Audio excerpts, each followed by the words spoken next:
গালিলের নামে শুনে পিলাত পাঠাল হেরোদের কাছে।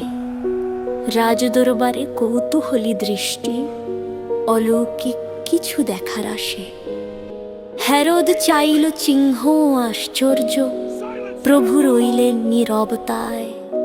মৌনতার সেই গভীর শক্তি রাজদরবারে আলো ছড়ায়।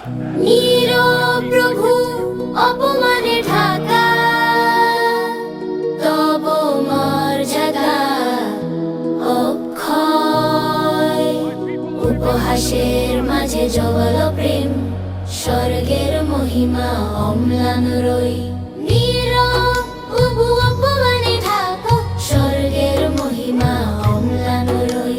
সৈন্যরা দিল উপহাস বস্ত্র, রাজা সাজিয়ে বিদ্রুপ হাসি।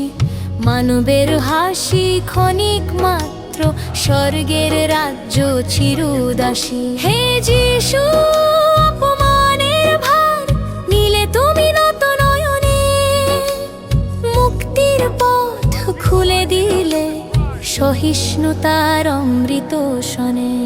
নীরব প্রভু অপমানে ঢাকা, তব মর্যাদা অক্ষয়। উপহাসের মাঝে জগল প্রেম, স্বর্গের মহিমা অম্লান রই। বন্ধু শত্রু এক হলো সেই দিন, রাজনীতির অদ্ভুত খেলা।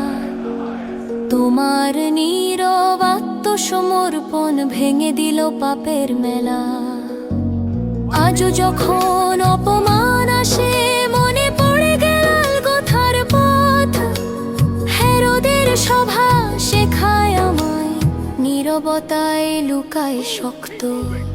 নীরব প্রভু তব অপমানে আমরা পাই মুক্তির দান। উপহাসে রক্ত রাঙা পথে তুমি আমাদের পরিত্রাণ।